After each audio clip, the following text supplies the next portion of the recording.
آلہ واصحابہ اجمعین اما بعد فاعوذ باللہ من الشیطان الرجیم بسم اللہ الرحمن الرحیم قال اللہ تبارک و تعالی فی القرآن العظیم یوم یجمع اللہ الرسل فیقول ماذا اجبتم قالوا لا علم لنا انک انت علام الغیوب صدق اللہ العظیم الصلاة والسلام علیک وعلى آلك وأصحابك يا نور اللہ صلی اللہ تعالی علیہ وسلم۔ اللہ نے ہر زمانے میں لوگوں کی ضروریات کے مطابق انبیاء اکرام کو مبعوث فرمایا۔ ہر زمانے میں جب جب لوگوں کو ضرورت تھی اور انہوں نے بارگاہ الہی میں دعا کی تو اللہ نے ان کی دعاؤں کو قبول فرمایا اور ان کے درمیان انبیاء اکرام کو مبعوث فرمایا، پیدا فرمایا۔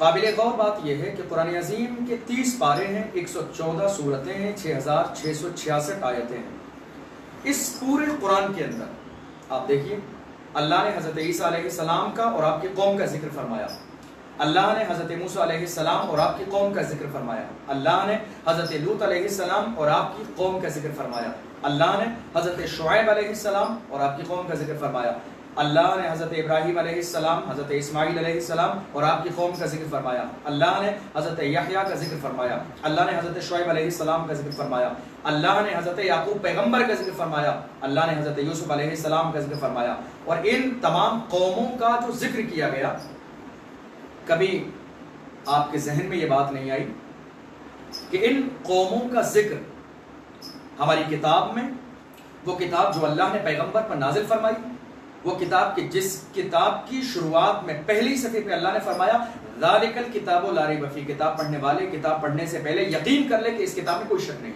ھدی للمتقین، جو کتاب ہدایت ہے متقین کے لیے۔ اللہ نے ہمارے نبی پر جو کتاب قرآن عظیم کی شکل میں نازل فرمائی، اس کتاب کے اندر انبیاء سابقین کا ذکر فرمایا، جو انبیاء اکرام ہمارے نبی سے پہلے تشریف لائے یا جو انبیاء سابقین کی قومیں ہیں، اللہ نے ان کا ذکر فرمایا۔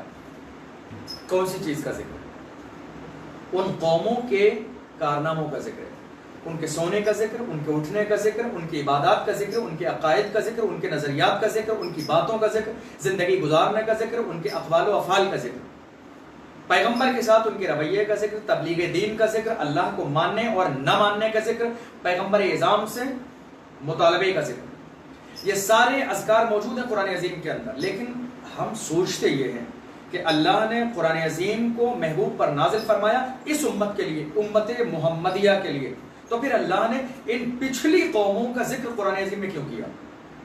ایک بہت بڑا سوال آج ہمارے پاس ہے، ہماری نگاہوں کے سامنے ہے کہ اللہ نے پچھلی قوموں کا ذکر، انبیاء اکرام جو گزرے اور ان کی قومیں، اس کا ذکر فرمایا، اور اس کے بعد سب سے بڑی چیز یہ ہے کہ اللہ نے ان پر آنے والے عذاب کو بالتفصیل قرآن عظیم کے اندر ذکر فرمایا کہ پچھلی قوموں پر کیسا عذاب آیا اور عذاب آنے کی وجہ کیا تھی، اللہ نے اس کو بھی بیان فرمایا۔ قرآن میں کیوں؟ اس امت کے اندر جب اللہ نے محبوب پر قرآن نازل فرمایا ہمارے لیے، تو پچھلی امتوں کا ذکر کیوں ہے قرآن میں؟ پچھلی امتوں کا ذکر کیوں ہے قرآن؟ ان کے کارناموں کا ذکر کیوں ہے قرآن میں؟ ان پر جو عذاب اللہ نے نازل فرمایا اس عذاب کا ذکر کیوں ہے قرآن میں؟ کیا آپ کے ذہن میں کبھی یہ سوال نہیں آیا؟ اس کا ایک بہت مختصر اور چھوٹا سا جواب یہ ہے کہ جو کارنامے پچھلی قوموں نے اپنی زندگی میں انجام دیے اور ان کے ساتھ اللہ نے جو معاملہ فرمایا، جو عذاب ان پر نازل کیا گیا، خبردار یہ سارے معاملات تمہاری نگاہوں کے سامنے ہیں، تم بھی کبھی ان کے طرز زندگی کو اپنانا نہیں، ورنہ اللہ تمہارے اوپر ویسا ہی عذاب نازل فرما دے گا۔ صرف اتنی سی بات قرآن عظیم میں انبیاء اکرام کا ذکر فرمایا اور ان کی قوموں کا ذکر فرمایا تاکہ ہم اپنی زندگی کو ان سے بالکل الگ تھلگ کر لیں۔ آج حضرت عیسیٰ علیہ السلام کے بارے میں قرآن عظیم کی سورہ مائدہ کے اندر اللہ فرماتا ہے یوم یجمع اللہ الرسل فیقول ماذا اجبتم قالوا لا علم لنا انک انت علام الغیوب۔ قرآن عظیم کی اس آیت میں اللہ ارشاد فرماتا ہے قیامت کے دن کے بارے میں کہ قیامت کا دن ایسا دن ہوگا کہ جس دن اللہ حضرت آدم علیہ السلام سے لے کے حضرت عیسیٰ علیہ السلام تمام انبیاء اکرام کو قیامت کے میدان میں جمع فرمائے گا۔ سارے نبی اللہ کی بارگاہ میں قیامت کے دن موجود ہوں گے، اس کے بعد اللہ ان سے سوال فرمائے گا، ساری قومیں ہوں گی، سارے انبیاء کرام ہوں گے، اللہ ان سے سوال فرمائے گا فَيَقُولُ مَاذَا أُجِبْتُمْ فَيَقُولُ مَاذَا أُجِبْتُمْ، اللہ فرمائے گا یہ بتاؤ کہ تمہیں جواب کیا دیا گیا۔ غالباً میری بات آپ نہیں سمجھے گا۔ اللہ فرمائے گا اے انبیاء کرام، اے گروہ انبیاء، اے انبیاء کرام کی مقدس جماعت، یہ ساری قومیں تمہاری نگاہوں کے سامنے ہیں کہ جن کے سامنے یا جن کے زمانے میں تم نے قرآن پاک کی تبلیغ کی، اللہ کا ایک ہونے کا اعلان کیا، اپنے نبی ہونے کا اعلان فرمایا، لیکن انہوں نے بدلے میں کیا جواب دیا؟ فَيَقُولُ مَاذَا أُجِبْتُمْ، تمہیں کیا جواب دیا گیا؟ انہوں نے جواب کیا دیا؟ آپ جانتے ہیں جب ایک نبی قوم کے سامنے دعوت دین دینے کے لیے جاتا تو قوم اس انداز میں استقبال کرتی۔ آج کے زمانے میں تبلیغ دین کے لیے جو راستے ہموار ہیں، کیا وہ ساری چیزیں انبیاء سابقین کے دور میں موجود تھیں؟ آج کے زمانے میں واقعی پھولوں سے استقبال ہوتا ہے۔ آج کے زمانے میں واقعی لوگ ہاتھ باندھے کھڑے ہوتے ہیں علماء کرام کے لیے۔ آج کے زمانے میں واقعی فلائٹ کا اور اے سی کا ٹکٹ دیا جاتا ہے داعیوں کو جو تبلیغ دین کے لیے گھر سے باہر نکلتے ہیں، لیکن انبیاء کرام کا آپ زمانہ دیکھیں، اس زمانے میں استقبال پھولوں سے نہیں ہوتا تھا۔ انبیاء کرام جب تبلیغ دین کے لیے کہیں جاتے تھے تو لوگ راستے میں کانٹے بچھاتے تھے، لوگ پتھر مارتے تھے، لوگ گالیاں دیتے تھے، لوگ دشمن بن جاتے تھے، لوگ مارنے کی پلاننگ کرتے تھے، لوگ تلوار لے آتے تھے، برے الفاظ کہتے تھے، انہیں شرمندہ کرتے تھے، عیوب ظاہر کرنے کی کوشش کرتے تھے۔ یہ ساری چیزیں اس زمانے میں ہوتی تھیں، مگر وہ انبیاء کرام کبھی ہاتھ اٹھا کر ان کے لیے بد دعا نہیں کرتے تھے۔ بہت کم ایسے انبیاء کرام کی مثالیں ملتی ہیں کہ جنہوں نے آخر میں اللہ کی بارگاہ میں کہا کہ اللہ تو فیصلہ فرما دے، ورنہ عام طور پر ہمارے آقا صلی اللہ علیہ وسلم کی زندگی میں کئی بار ایسے موقع آئے، پیغمبر کو مارا گیا، پیغمبر کو تکلیف دی گئی، آپ کو ستایا گیا، راستے میں کانٹے بچھائے گئے، اللہ کے رسول صلی اللہ علیہ وسلم کی بارگاہ میں فرشتے آئے، یا رسول اللہ اگر آپ کا اشارہ ہو تو ہم پوری بستی کو پلٹ دیں کہ ان کا نام و نشان باقی نہ رہے۔ اللہ کے رسول صلی اللہ علیہ وسلم کا محبت بھرا جملہ آج ہماری نگاہوں کے سامنے، اللہ کے رسول ارشاد فرماتے ہیں میں کسی کو مروانے نہیں آیا ہوں، میں مٹتوں کو بچانے آیا ہوں۔ آج یہ مجھے مار رہے ہیں، مجھے تکلیف دیتے ہیں، اس لیے کہ یہ مجھے پہچانتے نہیں ہیں، کل اگر انہوں نے مجھے پہچانا ہے تو یہ میرے قدموں میں ہوں گے، اور اگر یہ پہچان نہ سکے تو انشاءاللہ ان کی اولادیں میری غلام بنیں گی۔ پیغمبر کی زبان سے نکلنے والے جملے کا عالم یہ ہے کہ ابو جہل اسلام کا سب سے بڑا دشمن اور ابو جہل کے بیٹے حضرت اکرمہ رضی اللہ تعالی عنہ پیغمبر اعظم کے غلام اور خادم شمار بنے ہوئے نظر آتے ہیں۔ آپ دیکھیے تو اللہ وہی فرماتا ہے کہ اے گروہ انبیاء، جب تم نے تبلیغ دین کی، دین کو پھیلایا، اپنی ان قوموں کے پاس گئے دعوت دینے کے لیے، تو انہوں نے کیا کہا، کیا جواب کہا؟ فَيَقُولُ مَاذَا أُجِبْتُمْ، تو تمہیں کیا جواب دیا گیا؟ ظاہر ہے کہ جب انبیاء کرام گئے تھے اور جواب انہیں دیا گیا تو انبیاء کرام جواب جانتے ہیں، لیکن آپ دیکھیں قَالُوا لَا عِلْمَ لَنَا، تمام انبیاء کرام نے کہہ دیا یا کہیں گے اے اللہ ہمیں نہیں پتا، ہمیں کوئی علم نہیں ہے اس بات کا۔ جواب انبیاء کو دیا گیا، لیکن انبیاء کرام کہیں لا علم لنا، اے اللہ ہمیں علم نہیں ہے اس بات کا کہ انہوں نے کیا جواب دیا۔ آپ حیرت میں پڑ جائیں گے، تعجب میں پڑ جائیں گے کہ جب انبیاء کرام دعوت دینے کے لیے گئے اور قوم نے جواب انبیاء کرام کو دیا، اور انبیاء کرام کہتے ہیں ہمارے پاس کوئی علم نہیں ہے، ہمیں نہیں پتا کیا جواب دیا۔ کیا مطلب ہے اس کا؟ انبیاء کرام کا لا علم لنا کہنا یہ اس بات کی دلیل ہے کہ انبیاء کرام اللہ کی بارگاہ میں اللہ کے علم کے سامنے اپنے علم کو ایسے شمار کر رہے ہیں گویا کہ ہمارے پاس کوئی چیز کا علم ہے ہی نہیں، اے اللہ تو بہتر جانتا ہے۔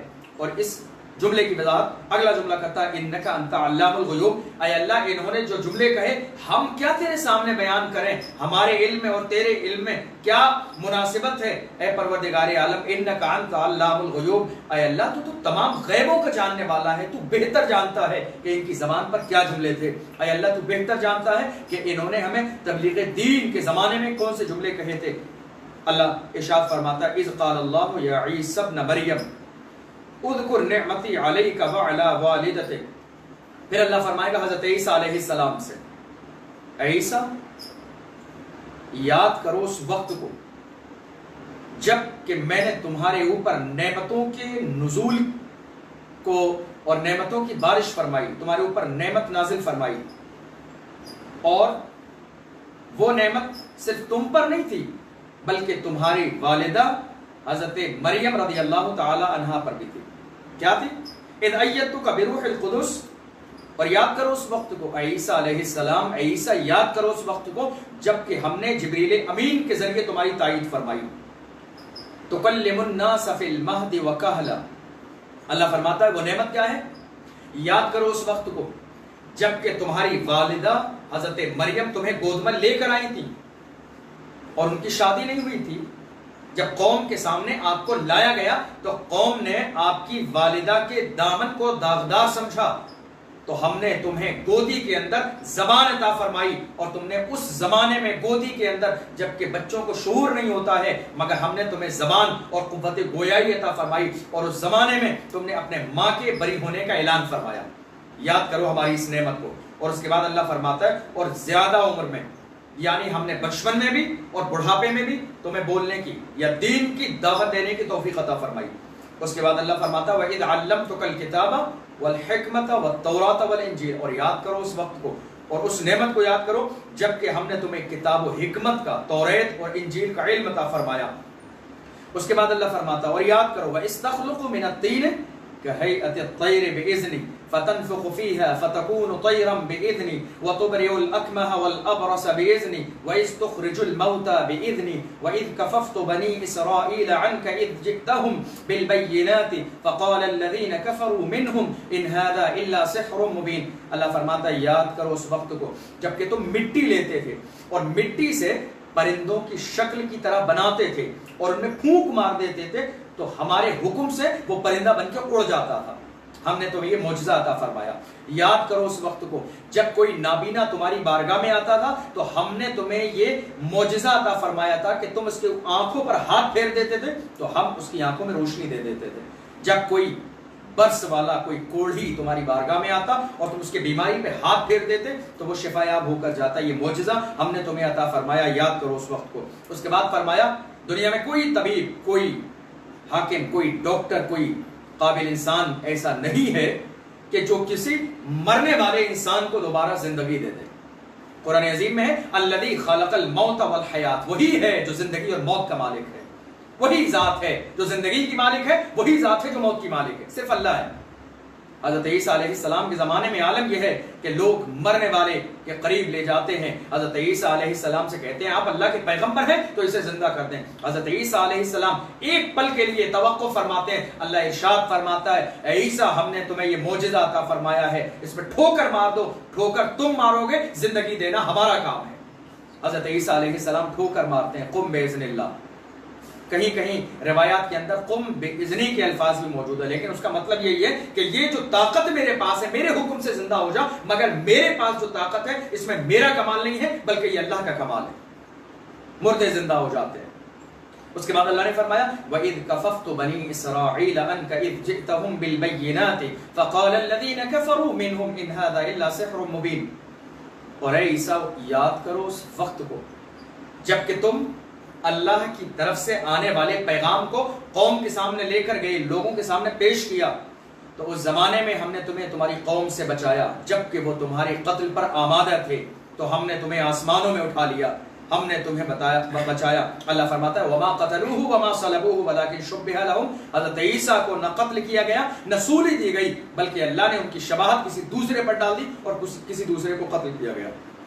فقال الذين كفروا منهم. جب یہ ساری چیزیں حضرت عیسیٰ علیہ السلام کی قوم نے، یہود و نصارہ نے دیکھی تو کیا کہا ان ھذا الا سحر مبین، یہ تو صرف جادو ہے. حضرت عیسیٰ علیہ السلام کا زمانہ طب کا زمانہ تھا، طب کا زمانہ تھا، ماہرین کا زمانہ تھا. اللہ نے ہر زمانے میں انبیاء اکرام کو بھیجا اور اس زمانے کی ضرورت کے اعتبار سے انبیاء اکرام کو معجزات عطا فرمائے. حضرت موسیٰ علیہ السلام کا زمانہ جادو کا زمانہ تھا، تو اللہ نے حضرت عیسیٰ علیہ السلام کو ید بیضہ عطا فرمایا کہ جب وہ زمین پر ڈالتے تھے تو وہ سانپ کی شکل اختیار کر لیتا تھا. حضرت عیسیٰ علیہ السلام کا زمانہ طب کا زمانہ تھا، تو اللہ نے حضرت عیسیٰ علیہ السلام کو ایسا معجزہ عطا فرمایا کہ بیمار آپ کی بارگاہ میں آتے، کیسی ہی بیماری ہوتی آپ اس کے جسم پر ہاتھ پھیر دیتے وہ شفا یاب ہو جاتا ہر زمانے کے اعتبار سے.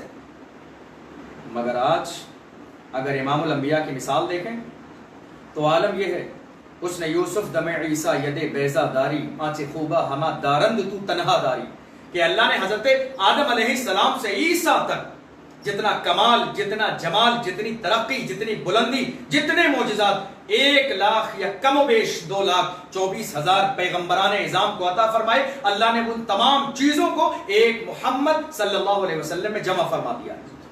ایک وقت میں سب کچھ ہے، یہاں جمال بھی ہے، کمال بھی ہے، معجزے بھی ہیں، بلندی بھی ہے، شان بھی ہے، ترقی بھی ہے، دنیا کی ہر چیز موجود ہے۔ سرکار اعلیٰ حضرت فرماتے ہیں سب سے اولا والا ہمارا نبی، سب سے بالا و والا ہمارا نبی، اپنے مولا کا پیارا ہمارا نبی، دونوں عالم کا دولہا ہمارا نبی، کون دیتا ہے دینے کو منہ چاہیے، دینے والا ہے سچا ہمارا نبی، حسن یوسف پہ کٹی مصر میں انگشتے زنا، سر کٹاتے ہیں تیرے نام پہ مردان عرب۔ حضرت یوسف علیہ السلام کے حسن کی مصر کی سرزمین پر مثال دی جاتی تھی۔ حضرت یوسف علیہ السلام جب گھر سے نکلتے تھے تو وہاں کے لوگ روڈ پر لائن لگا کے حضرت یوسف علیہ السلام کے حسن کو دیکھنے کے لیے کھڑے ہو جاتے تھے، اور عورتوں نے، قرآن عظیم میں ہے، عورتوں نے ان کو دیکھا تو اپنی انگلیاں کاٹ دی، چھری چلاتی رہی، اور حسن یوسف میں اتنی غرق ہو گئی تھی کہ انہیں احساس نہ ہوا کہ انگلیاں کٹ گئی۔ یہ صرف انگلیوں کا واقعہ ہے، مگر ہم اگر جمال مصطفیٰ دیکھتے ہیں، پیغمبر کے جمال کو دیکھتے ہیں، تو عالم یہ ہے کہ حسین تم کو زمانہ سلام کہتا ہے، علی کے لال کو کعبہ سلام کہتا ہے، سب مٹ گئے یزیدی، نشاں ان کا مٹ گیا، زندہ ہے مگر اب بھی تیری شان یا حسین، مرتا ہے آپ پر یہ مسلمان یا حسین۔ امام حسین، اور صرف امام حسین نہیں بلکہ رسول اللہ کے زمانے سے لے کر آج تک رسول اللہ صلی اللہ علیہ وسلم کو اللہ نے یہ کمال عطا فرمایا ہے کہ یہاں انگلیاں کٹانے والے موجود نہیں ہیں، پیغمبر کا نام آتا ہے تو لوگ گردنیں کٹانے کے لیے تیار رہتے ہیں۔ ہزاروں مثالیں ایسی موجود ہیں۔ اللہ فرماتا ہے وَقَالَ الَّذِينَ كَفَرُوا مِنْهُمْ، اے عیسیٰ جب یہ ساری چیزیں اس زمانے میں ظاہر ہوئیں تو آپ کے قوم نے کیا کہا؟ یہ تو کھلا ہوا جادو ہے۔ آپ کے معجزات کو آپ کی قوم نے جادو سمجھا۔ اللہ فرماتا ہے وَإِذْ أَوْحَيْتُ إِلَى الْحَوَارِيِّينَ أَنْ آمِنُوا بِي وَبِرَسُولِي، پھر ہم نے آپ کے حواریوں کی طرف وحی فرمائی۔ حواری کسے کہتے ہیں؟ حضرت عیسیٰ علیہ السلام کے خاص لوگ، ارد گرد رہنے والے، انہیں کہتے ہیں حواری۔ اللہ فرماتا ہے ہم نے حواریوں کی طرف وحی فرمائی۔ وحی تو انبیاء کی طرف کی جاتی ہے، اللہ فرما رہا ہے وحی کی نسبت حواریوں کی طرف جو حضرت عیسیٰ علیہ السلام کے ساتھ رہتے تھے، حالانکہ وحی صرف کی جاتی ہے انبیاء کرام کی طرف۔ تو مطلب یہ ہے کہ یہاں لفظ اوحیتو تو بیان کو کیا گیا کہ ہم نے وحی فرمائی، مگر یہاں وحی سے مراد یہ نہیں ہے کہ ہم نے جبریل امین کو ان کے پاس بھیجا، بلکہ وحی سے یہاں مراد یہ ہے کہ ہم نے ان کے دل میں یہ بات ڈال دی، ہم نے ان کے دل میں یہ بات ڈال دی کہ وہ ہمارے اوپر ایمان لے آئیں اور آپ کی تصدیق کریں، آپ کی نبوت کی تصدیق کریں۔ قالوا آمنا واشهد بأننا مسلمون، تو انہوں نے کہا کہ ہم ایمان لائے اور ہم گواہی دیتے ہیں کہ اللہ ایک ہے، محمد صلی اللہ ایک ہے اور آپ اللہ کے پیغمبر ہیں، اس کے رسول ہیں۔ انہوں نے گواہی دی، انہوں نے اس بات کا اعتراف کر لیا کہ اللہ ایک ہے، لیکن یہ کب کیا؟ جبکہ ہم نے یہ بات ان کے دل میں ڈالی، یہ ہمارے چاہنے سے ہوا۔ اللہ فرماتا ہے اذ قال الحواریون یا عیسی ابن مریم، جب انہوں نے آپ کو مان لیا تو انہوں نے آپ کے سامنے ایک مسئلہ پیش کیا، اپنی ایک ڈیمانڈ رکھی، کیا تھی؟ هل يستطيع ربك ان ينزل علينا مائدة من السماء، اے عیسیٰ یہ بتائیں کیا آپ کا خدا اس بات کی استطاعت رکھتا ہے کہ وہ آسمان سے ہمارے لیے کھانا نازل فرما دے؟ اے عیسیٰ کیا آپ کا خدا اس بات کی طاقت رکھتا ہے، کیا اسے اتنی استطاعت ہے کہ وہ آسمان سے ہمارے لیے کھانا نازل فرما دے؟ حضرت عیسیٰ علیہ السلام نے فرمایا قالوا اتقوا اللہ ان کنتم مؤمنین، اگر تم سچے ایمان والے ہو تو اللہ سے ڈرو، اس لیے کہ جو سوال تم کر رہے ہو آج تک تم سے پہلے کسی قوم نے اللہ سے سوال نہیں کیا کہ اللہ تمہارے لیے آسمان سے کھانا نازل فرمائے۔ ڈرو اللہ سے اور اللہ کی ذات پر بھروسہ کرو۔ مفسرین فرماتے ہیں اس کے اندر ایک بات یہ ہے کہ وہ غربت کا زمانہ تھا۔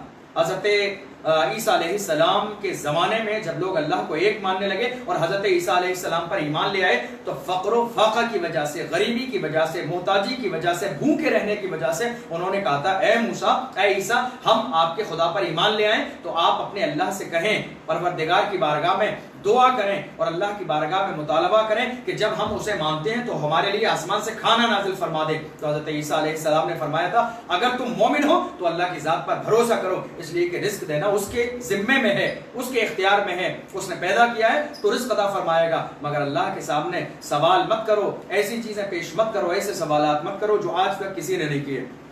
قالوا نريد ان ناكل منها وتطمئن قلوبنا ونعلم ان قد صدقتنا ونكون عليها من الشاهدين. انہوں نے کہا عیسیٰ ہم چاہتے ہیں کہ اللہ ہمارے لیے کھانا نازل فرمائے تاکہ ہم جب کھا لیں. آپ نے زبان سے کہا اللہ ایک ہے، وہ مالک ہے، وہ قادر ہے، وہ جو چاہے وہ کر سکتا ہے، وہ ہر چیز پر قادر ہے. ہم نے سنا تو ہے لیکن جب ہم وہ آسمان سے اترنے والے کھانے کو کھا لیں گے تو ہمارا دل مطمئن ہو جائے گا. ہم نے بس سنا ہے. عیسیٰ آپ اللہ کی بارگاہ میں ہماری طرف سے دعا کریں اللہ نازل فرما دے تاکہ ہم کھا لیں اور ہمارے دل مطمئن ہو جائیں. حضرت عیسیٰ علیہ السلام نے ان سے کہا اللہ سے ڈرو. تو انہوں نے کہا اے عیسیٰ ہم شک میں نہیں ہیں، ہم یہ بات شک کی بنیاد پر نہیں کہہ رہے ہیں یا امتحان کے لیے نہیں کہہ رہے ہیں، بلکہ ہم واقعی یہ چاہتے ہیں کہ اللہ ہمارے لیے آسمان سے خوان نعمت نازل فرمائے.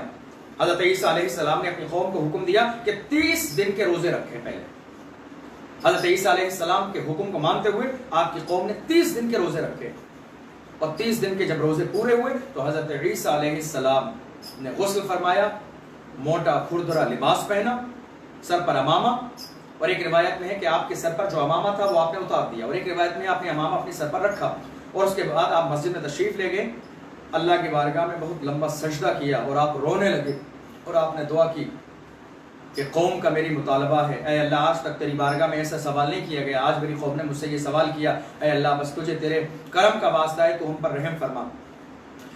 قرآن عظیم میں اسی کو بیان کیا. قال عیسی ابن مریم اللهم ربنا انزل علينا مائدة من السماء تكون لنا عيدا لأولنا وآخرنا وآية منك وارزقنا. حضرت عیسیٰ علیہ السلام نے کہا تھا اے اللہ اے ہمارے رب انزل علینا مائدة من السماء، ہمارے لیے آسمان سے خوان نعمت نازل فرمائے، تکون لنا عیدا لأولنا وآخرنا، تاکہ جو ہمارے لیے، ہمارے پہلے والوں کے لیے اور ہمارے بعد والوں کے لیے عید کا دن بن جائے، وآیۃ منک، اور تیری نشانیوں کا ظہور ہو جائے. اب یہاں 1 منٹ کے لیے آپ وقفہ کریں، آپ ٹھہریں اور اس کو سمجھیں. حضرت عیسیٰ علیہ السلام کہہ رہے ہیں اے اللہ آسمان سے خوان نعمت نازل فرما. جب وہ نعمت نازل ہوگی، کھانے پینے کی چیزیں نازل ہوں گی، تو کھانے پینے کی چیزوں کے نازل ہونے کا دن ہمارے لیے عید کا دن بن جائے. جس دن آسمان سے کھانا نازل ہو وہ دن عید کا دن ہے. تو جس دن امام الانبیاء پیدا ہوں وہ عید میلاد النبی کیوں نہیں کہلائے؟ حضرت عیسیٰ علیہ السلام کے زمانے میں کیا کہا حضرت عیسیٰ علیہ السلام؟ اے اللہ آسمان سے خوان نعمت نازل فرما، دسترخوان نازل فرما جس پر کھانا ہو میری قوم کے لیے، وہ دن عید کا دن بن جائے. کون سا دن؟ عید کا دن جس دن کھانا نازل ہو. تو کھانے کا دن، جب کھانا آئے تو وہ دن کھانا نازل ہونے کی وجہ سے، اللہ کی نعمت نازل ہونے کی وجہ سے عید کا دن بن جائے. تو اس کائنات میں اللہ کی سب سے بڑی نعمت اللہ کے محبوب ہے. وہ ہر عالم کی رحمت ہے، کسی عالم میں رہ جاتے یہ ان کی مہربانی ہے جو یہ عالم پسند آیا. اللہ کے رسول صلی اللہ علیہ وسلم جس دن تشریف لائے وہ دن کیوں کہ عید کا دن نہیں ہوگا.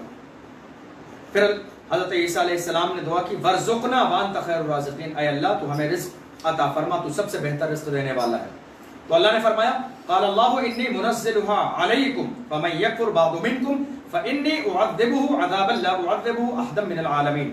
اے عیسیٰ آپ نے اور آپ کی قوم نے مجھ سے کھانا طلب کیا، میں کھانا نازل فرماؤں گا، مگر یاد رہے کھانا مل جانے کے بعد بھی اگر آپ کی قوم میں سے کسی نے انکار کیا، کسی نے کفر کیا، تو میں انہیں ایسا عذاب دوں گا کہ روئے زمین پر میں نے آج تک کبھی کسی کو ایسا عذاب نہیں دیا. وَإِذْ قَالَ اللَّهُ يَا عِيسَى ابْنَ مَرْيَمَ أَأَنْتَ قُلْتَ لِلنَّاسِ اتَّخِذُونِي وَأُمِّيَ إِلَٰهَيْنِ مِن دُونِ اللَّهِ. حضرت عیسیٰ علیہ السلام کی قوم، حضرت عیسیٰ علیہ السلام نے دعا مکمل کر لی. اس کے بعد آسمان سے ایک خوان نازل ہوا. قوم بیٹھ گئی جنہوں نے مطالبہ کیا تھا، جو ایمان لائے تھے، اور جو ایمان نہیں لائے تھے وہ دور سے دیکھ رہے تھے. ایمان لانے والے بیٹھ گئے. اس کے اندر اختلاف ہے کہ اس میں کیا تھا کھانے میں، لیکن روایتوں میں بڑے معتبر طریقے سے یہ ضرور بیان کیا گیا ہے کہ اس میں مچھلیاں موجود تھیں، پکی ہوئی، جن مچھلیوں میں کانٹے نہیں تھے. اس کے علاوہ دیگر چیزوں کا ذکر کیا گیا، زیتون کے تیل کا بھی ذکر کیا گیا، روٹیوں کا بھی ذکر کیا گیا، اور بھی کئی چیزوں کا ذکر کیا گیا. اللہ نے یہ نازل فرمائی. اب جب یہ نازل ہو گیا تو کچھ لوگوں نے ان میں سے پھر سوال کیا کہ اے عیسیٰ علیہ السلام آپ یہ تو بتائیے کیا یہ اللہ کی طرف سے نازل ہوا ہے یا پھر یہ کوئی جادو ہے؟ خوان نعمت نازل ہونے کے بعد بھی جب وہ نازل ہو گیا اس کے باوجود بھی سوال کیا اے عیسیٰ یہ بتائیے کہ اللہ کی طرف سے آیا ہے یا یہ کوئی جادو ہے؟ حضرت عیسیٰ علیہ السلام نے کہا کہ تمہارے مطالبے پر میں نے اللہ کی بارگاہ میں دعا کی اور اللہ نے خوان نعمت نازل فرما دیا، اب تم کھانا شروع کرو، بسم اللہ کرو۔ لیکن لوگ سوالات کرتے رہے۔ جب خوان نعمت ملنے کے بعد بھی وہ اپنی عادات سے باز نہیں آئے، اپنے سوالات سے باز نہیں آئے، گستاخیوں سے باز نہیں آئے، اس کے 3 دن کے بعد رات کے وقت میں جب یہ اپنے بستروں پر سو گئے، آرام کی نیند میں تھے، اللہ نے آسمان سے عذاب نازل فرمایا اور ان تمام لوگوں کو سور بنا دیا۔ اللہ نے آسمان سے عذاب نازل فرمایا اور یہ جتنے بھی تھے حضرت عیسیٰ علیہ السلام کی شان میں گستاخی کرنے والے، اللہ کی وحدانیت کا انکار کرنے والے، سوالات کرنے والے، پیغمبر کو پریشان کرنے والے، دین کے راستے میں روڑے اٹکانے والے، اللہ نے رات کے وقت میں ایسا عذاب نازل فرمایا کہ ان تمام گستاخوں کو اللہ نے سور بنا دیا۔ اور جب صبح دیکھا گیا تو یہ ادھر ادھر گھوم رہے تھے اور اپنے منہ سے گندگی کھا رہے تھے۔ اللہ کا عذاب، اللہ سے ہر انسان کو ہر زمانے میں، ہر وقت میں، ہر پل اور ہر لمحہ ڈرنا چاہیے، کیونکہ اللہ مالک ہے، وہ قادر ہے، وہ جو چاہے وہ کر سکتا ہے۔ اس کے بعد قیامت کے میدان میں حضرت عیسیٰ علیہ السلام بھی ہوں گے، پوری ان کی قوم ہوگی۔ حضرت عیسیٰ علیہ السلام کی قوم میں اختلاف ہوا۔ حضرت عیسیٰ علیہ السلام کو اللہ کا بیٹا کہا گیا، اللہ کا بیٹا کہا گیا۔ کیوں اللہ کا بیٹا کہا گیا؟ اس لیے کہ دنیا میں ان کا کوئی باپ نہیں ہے۔ 3 خدا ہونے کا دعویٰ بھی کیا گیا یہودیوں کے اندر۔ تو اللہ قیامت کے میدان میں جب آپ کی قوم موجود ہوگی اس وقت فرمائے گا ما قلت لهم الا ما امرتنی به ان اعبدوا اللہ ربی وربکم۔ اللہ فرمائے گا وَإِذْ قَالَ اللَّهُ يَا عِيسَى ابْنَ مَرْيَمَ أَأَنْتَ قُلْتَ لِلنَّاسِ اتَّخِذُونِي وَأُمِّيَ إِلَٰهَيْنِ مِن دُونِ اللَّهِ۔ اے عیسیٰ، یہ تمہاری قوم موجود ہے، آپ یہ بتائیں کیا آپ نے اپنی قوم کو اپنی ماں کے لیے اور اپنے لیے عبادت کے لیے ابھارا تھا اور میری بارگاہ سے روکا تھا کہ میری عبادت نہ کی جائے؟ حضرت عیسیٰ علیہ السلام بارگاہ الہی میں عرض کریں گے سبحانک ما یکون لی ان اقول ما لیس لی بحق۔ اے اللہ، میں تیری پاکی بیان کرتا ہوں، میری یہ مجال یا میرے لیے یہ زیبا نہیں دیتا ہے کہ میں اس طرح کے الفاظ تیری شان میں کہوں۔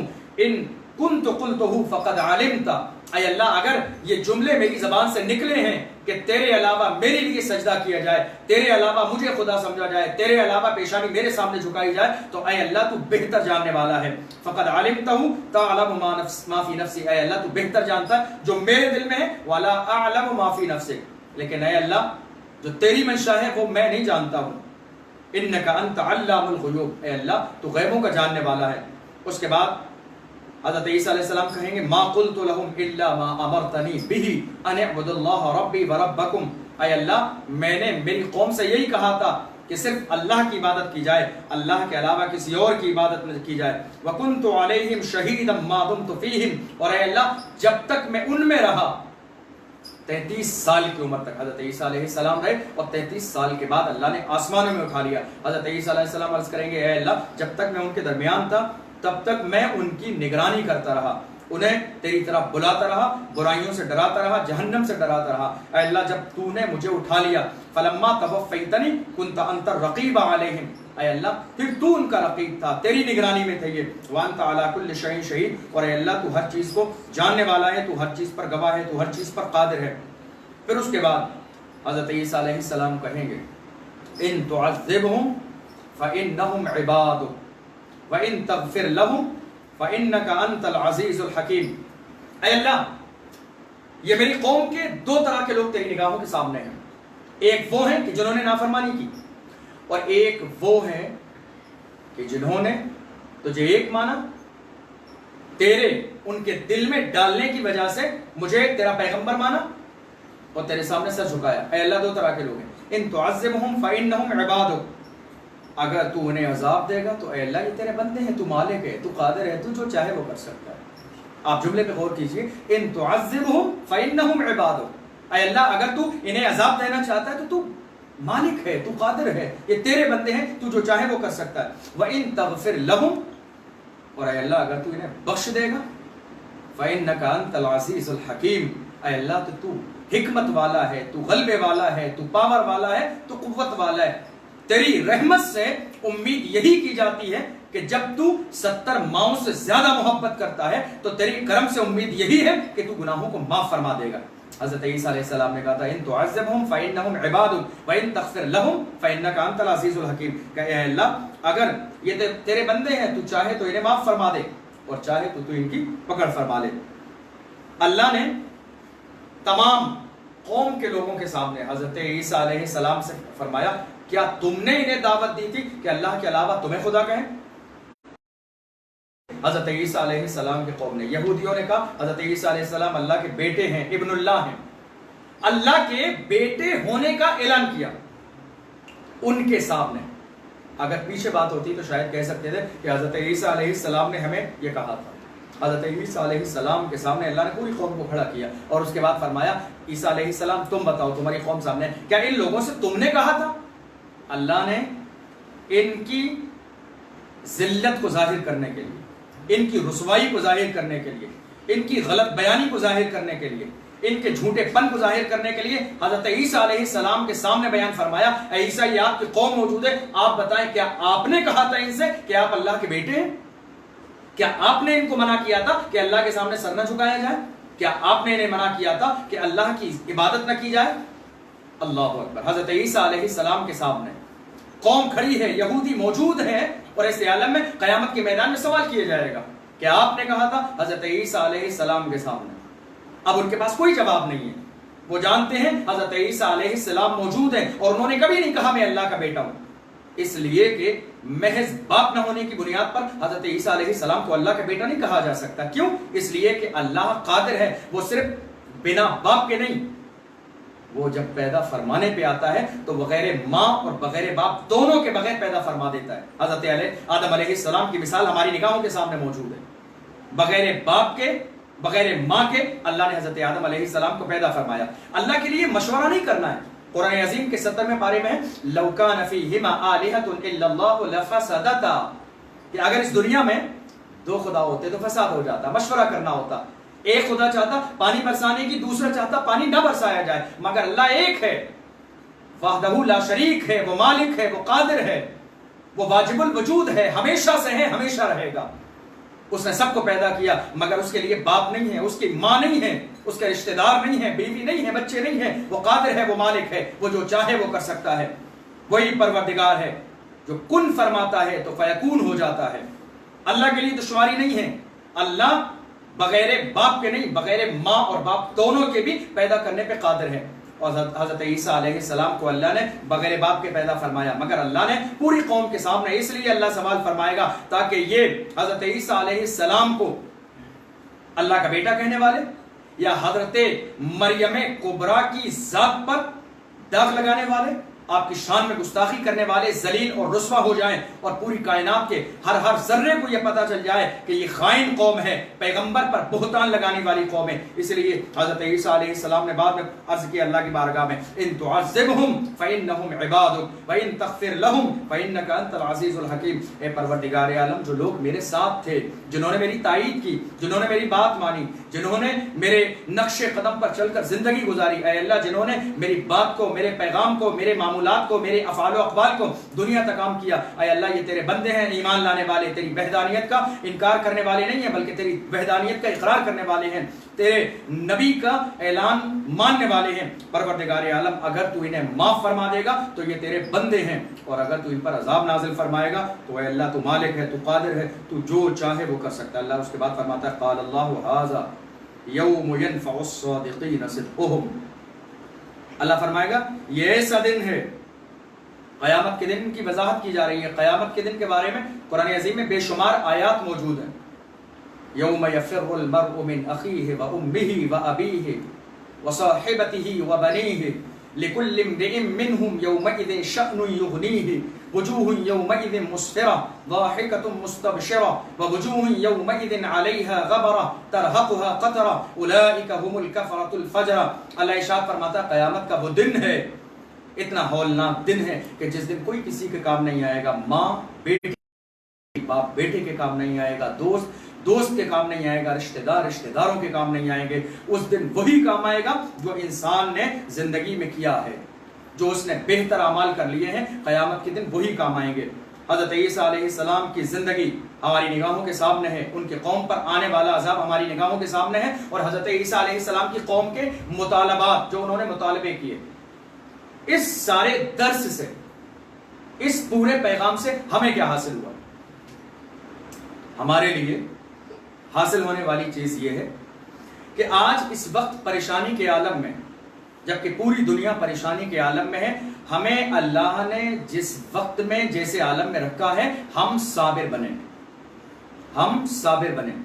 ہم نے اپنی زندگی ہم نے گزارے، لیکن اب کرونا وائرس کی وجہ سے آج اگر ہم پریشان ہیں تو آپ سوچئے کہیں آپ کی زبان پر شکوہ تو نہیں، کہیں سوالات کی لسٹ اللہ کی بارگاہ میں تو پیش نہیں کرتے ہیں آپ اللہ کی بارگاہ میں روئیں، گڑ گڑائیں تو اس لیے نہیں کہ آپ کو کھانا میسر ہو جائے، آپ کو نیا لباس میسر ہو جائے، آپ کو راشن کا سامان مل جائے، اس لیے رونے کی ضرورت نہیں ہے۔ آپ روئیں، ضرور روئیں، آپ اندھیرے میں روئیں، سجدہ کریں، آنسو نکالیں، گڑ گڑائیں، سسکیں، بلک جائیں اللہ کی بارگاہ میں، اور آپ اپنے گناہوں پر شرمندہ ہوں۔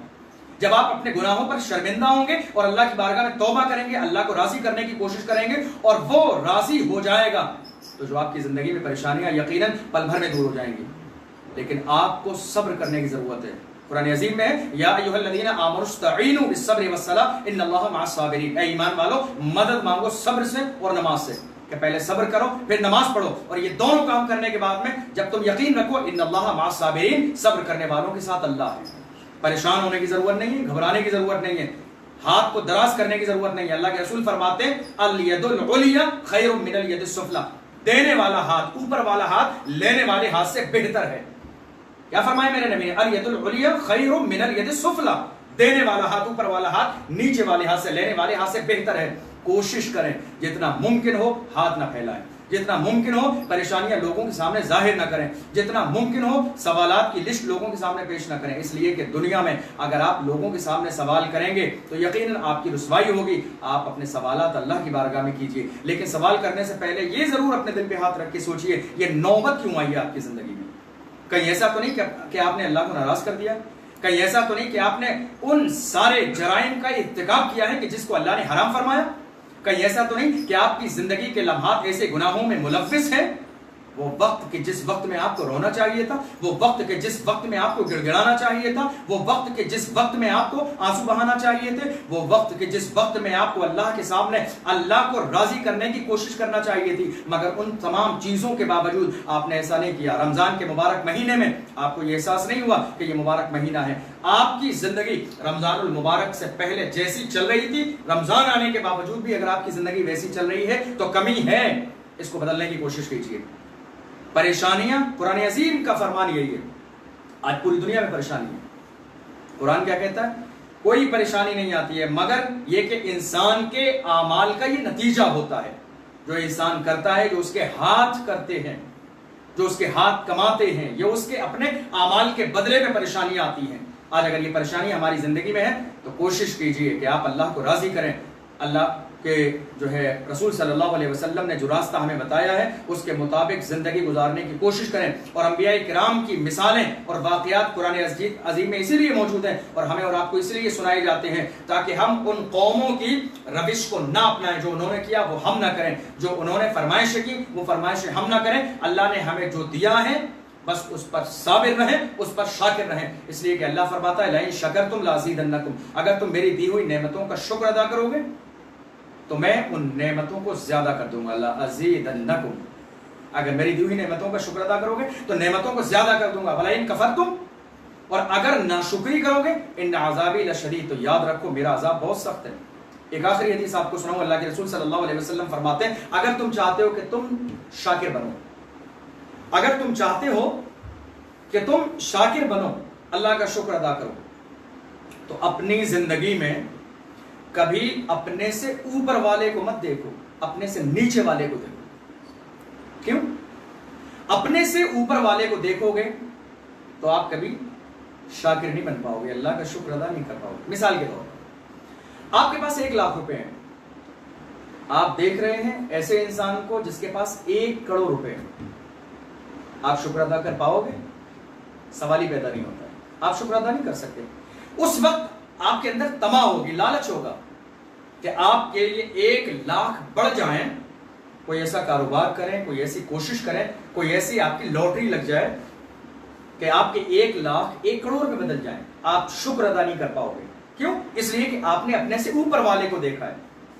کاش 1 لاکھ روپے آپ کے بینک بیلنس میں ہوتے، آپ کے گھر میں ہوتے، آپ کی جیب میں ہوتے، اور رسول پاک صلی اللہ علیہ وسلم کی حدیث کے مطابق آپ نے ایک ایسے گھر کو دیکھا ہوتا کہ جس گھر میں رمضان کے مہینے میں افطار کے وقت میں افطاری کے لیے سامان موجود نہیں، سحری کے وقت میں سحری کرنے کے لیے کھانا موجود نہیں، افطار کے وقت میں آج ہماری نگاہوں کے سامنے ایسے لوگ بھی ہیں کہ جو 4 دن کی سوکھی روٹیاں پیاز سے افطاری میں تناول کر رہے ہیں، سحری میں ان کے پاس کوئی چیز کھانے کے لیے نہیں ہے۔ آپ کے پاس 1 لاکھ روپے ہوتے اور آپ کی نظر ایسے لوگوں پہ پڑتی تو یقیناً اس وقت میں آپ سجدے میں جا کے اللہ کا شکر ادا کرتے، اے اللہ تیرا شکر ہے کہ تو نے مجھے اس لائق تو بنایا۔